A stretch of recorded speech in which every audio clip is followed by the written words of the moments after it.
I'm Chimamo Mangazi with Business Time on Times. This is a magazine program where we bring you major business and economic news stories making headlines. In today's program, investors want Malawi's mining regulatory framework reviewed to unlock domestic capital.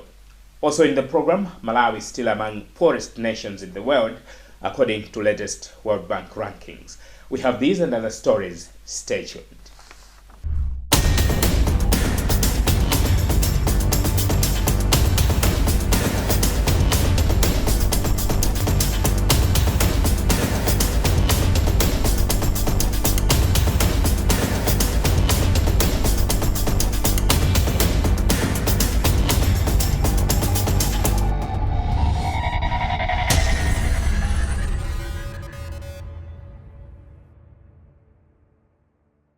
Hello and welcome.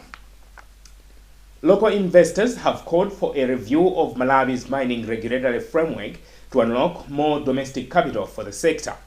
Nico Group Managing Director Vizenge Kumwenda says while mining has the potential to become Malawi's next big thing, the country needs a regulatory environment that maximizes benefits for Malawians while attracting long-term investment. Benedetta Chiwandamia reports. Speaking during a stakeholders engagement in Blantyre on Monday, Nico Group Managing Director Vizenge Kumwenda said while mining has the potential to become Malawi's next big thing, the country needs a regulatory environment that maximizes benefits for Malawians while attracting long-term investment. The group is already investing in the sector after financing Lindian Resources Limited with an $11.5 million working capital facility through NBS Bank. Kumwenda said that reforms requiring foreign investors to partner with local firms and providing investment incentives would encourage more local participation in the sector. He said that regulatory framework should also provide incentives for investors, including simplifying employment rules for expatriate mining specialists as the country develops its own human capital. We had a 5-year strategy that is ending this year, December 2026, but we were pleased to share with our stakeholders that almost all the targets that we thought we would achieve in 2026, we actually achieved them at the end of 2025. We are working on the next 5-year strategy, which will take off from January 2027. What I can say is that it will take into account the activities, the things that we did well in 2020 during the past 5-year strategy, and that we need to continue doing, and those that perhaps we didn't do so well, why and how either we stop doing them or do them better. Having said that, we're also looking at the major developments, global, regional, but also here on the local on the local economy, to a point that, for example, mining is, if maybe let me start by saying we're looking at Malawi 2063 and to see what are the priorities of the country, so that we align the next 5 years to the priorities of the country in the next 5 or so years. And in that regard, there is agriculture, and we are looking at how we can grow our market in the agriculture sector. For example, we want to see how we can help the export sector in as far as agriculture export is concerned. We want to work there. There is also mining. Mining is major and is perhaps the next big thing that will happen in this country. And we would want to see how best we can service the mining sector, and also issues of, in fact, let me say tourism. Tourism, another area that we'll be looking at, also considering what is possible in the tourism sector. For example, employment generation in tourism sector is a sector that has a big potential for generating employment, but not only that, also to generate forex. So we're looking at that. Industrialization is another area that we'll be looking at. considering that when it comes to exports, we are exporting primary products, and we would want to see what we need to do to help value addition, so that we export secondary products after value addition. And that is in keeping again with the government policy, where they've said, look, let's focus on value addition instead of exporting, indeed selling primary products. That is also important when it comes to import substitution. So those are some, of the areas we'll be looking at.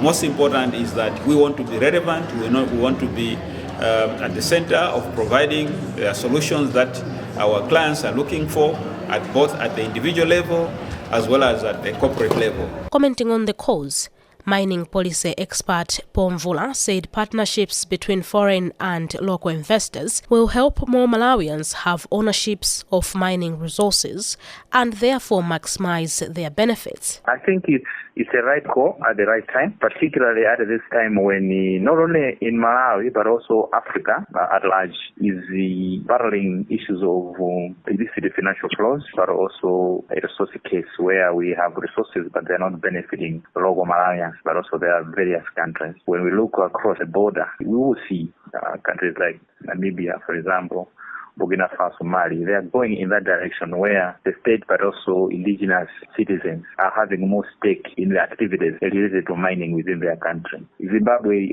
Mugabe also promoted indigenization, 50-50 sharing as shareholding. We have seen companies that come into Malawi, exploit our resources, and they ship back the profit. When we as Malawians also have our fair share in such companies, it will also help us to track the profits because we become shareholders, and therefore we will be able to know how much a particular company is making, and we will be able to also know how much that is translating into our economy. In its new 5-year strategy starting January 2027, Nico Holdings PLC is targeting investments in mining, agricultural exports, industrialization and tourism, having already met most of its objectives for the current strategic plan. The group reported a total profit of 346 billion kwacha, representing a 149% increase from 139 billion kwacha recorded in 2024,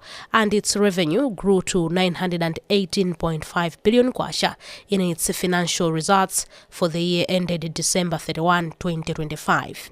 Malawi remains one of the world's poorest economies after the World Bank retained the country in the low-income category in its latest income classification. The report shows that Malawi's gross national income, or GNI per capita, stands at just $550, far below the threshold required to attain lower middle-income status. While government says the target of becoming a middle-income economy by 2030 remains achievable, economist Marvin Banda warned the country is running out of time. The classification by the World Bank simply confirms what we have been noticing since for the past couple of years, which is that the MIP1 as a target or a tracking mechanism is something that we're not going to be able to achieve by 2030, because that was one of the benchmarks that the country is meant to use as it measures its progression in terms of the GNI, which is the gross national income. So when we say that we're a low-income country, it means that our capacity as an economy is one which is not producing enough employment opportunities, and one that the productivity of the nation is so subdued to the point where we are not able to graduate towards this vision. So when it comes to achieving the middle income status, the current projection is that we're not even going to get there as soon as 2037. Because if you remember correctly, in the MIP1, it says that we're meant to grow by an average of 6% in terms of GDP per year. And if you have seen the GDP growth rate from 2020 until 2026, it's been less than 2.3%. average. And so what that means is that the total balance is something that as a nation we're meant to then make up between now and 2030, which is absolutely infeasible based on, first of all, the structural issues that the economy has, and also our history of economic growth. Because the time where we have seen economic growth was a time where there was a shock, which was about in 1994, where we saw a great rebound in the economic growth. But other than that, we have been able to sustain a 6% growth rate over a period of 5 years. And so for us to say that we're going to achieve this middle income status by 2030, it's something that is far-fetched. Okay, so when it comes to the GNI, which is ultimately a reflection of the productivity or the productive capacity of the economy, and our low income status, it indicates that we're not generating enough sufficient value. Our productivity is low, our income capacity is low amidst a growing population. And which is one of the constraints that people don't usually talk about when they're looking at these figures, because one thing that's also been worrisome to statisticians is the level of population growth. And so being cognizant of the fact that there are several structural challenges which are holding us back, which is in terms of high inflation, which erodes household incomes and discourages investment. We have persistent foreign exchange shortages, which are also constraining production and exports. Public debt and fiscal pressures are limiting government's capacity to invest in growth, enhanced infrastructure. And ultimately leads to low industrialization, limited value addition, unreliable electricity, climate shocks, narrow export base. All this combined is constraining production. So if we look at those areas that we've spoken about, which is to reduce inflation, to make sure that our capacity to produce forex is also been stabilized, or even prioritization of forex that we have in the official market. If we can prioritize this, it also goes a long way. And when we look at issues of public debt and the fiscal pressures, if the fiscal side also rationalizes its expenditure, it means that our capacity to constrain borrowing for private sector is going to be reduced. Because remember, in the past 5 years also, we've seen that the average percentage of access to credit that the private sector has had has been between 25 to 25%, which is abysmal when you think about our vision or our agenda 2063, which speaks about a private sector-led economy. And so when we look at that and we look at our capacity in terms of exports, where we're at some point predominantly exporting raw materials, between 68 to 90% of the goods that we export are raw materials. It's something that we have to come up with reforms with, where we also have structured markets. Because one of the things that we've looked at, and one of the things that people are looking at or they're focusing on, is the fact that we have to be an export-oriented country. This is Business Time. We'll be right back.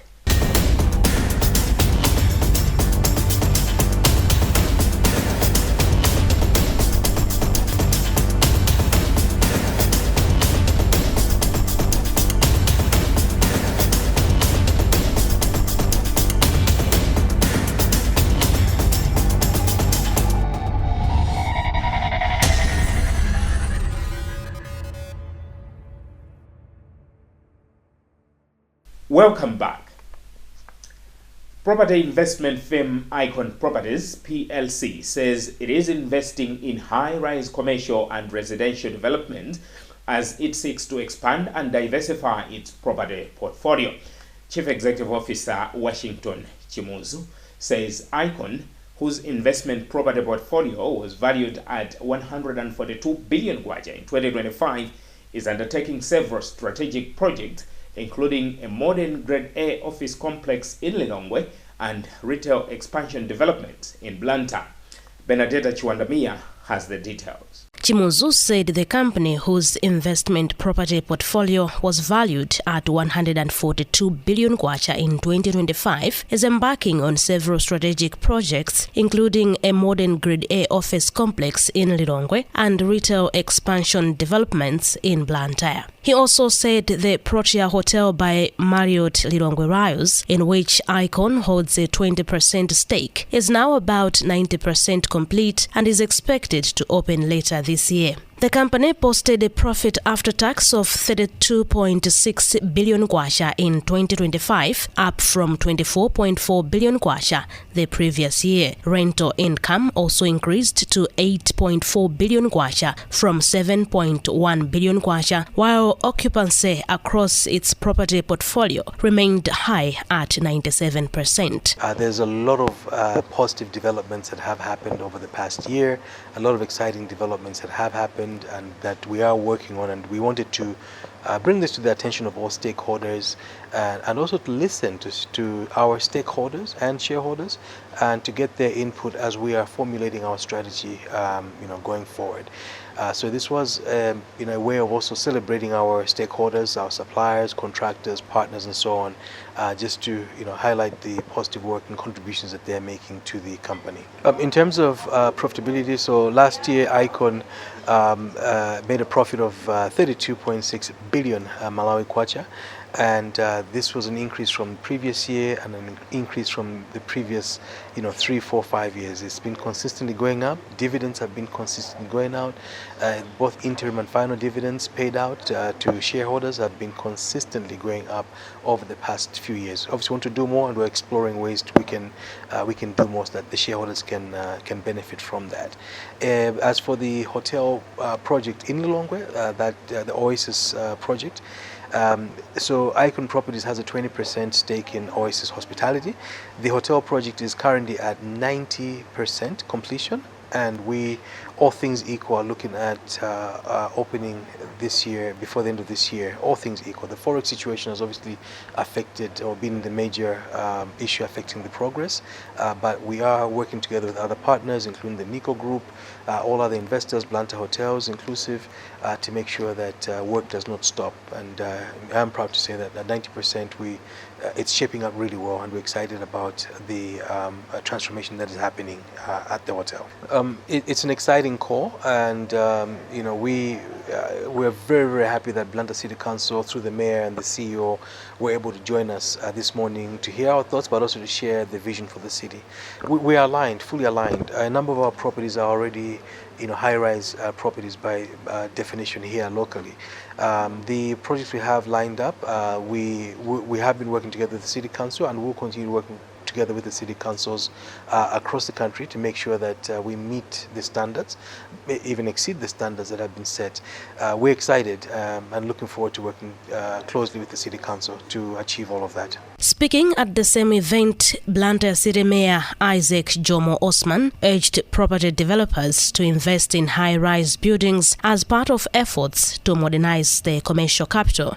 We want to thank Icon Properties for this gathering, and it's something that as Blantyre City Council should be happy with. But somehow, me as the mayor of the city, I don't believe in just letting people just bringing something that they think of. We need also to share with the vision that we have as Blantyre City Council. It's high time we need to go up. So people are coming with the structures. They need to understand what we are looking for. It's something unique, because in my vision, I want Blantyre to become the smartest city and the cleanest city. So we are trying our best to share the vision that we have with investors. Although they have telling us what they want to do, we also share what we want for them to do, so that Blantyre should be great again. It's like even when we are talking about the shopping mall that we have at Chichili, you see that it's down. So I was also telling them that they need to think of renovating it to go up, even the new structure that people want to build now in Blantyre, we believe they will start from 4 to 4 going up, because it's the only way that people will start understanding that Blantyre is developing. Icon Properties owns 35 properties across Malawi with a diversified portfolio covering retail, office, residential and industrial developments in the country's 4 major cities. Well, with that item, we've come to the end of today's edition of Business Time here on Times Television. It is a magazine program where we bring you major business and economic news stories making headlines in the country.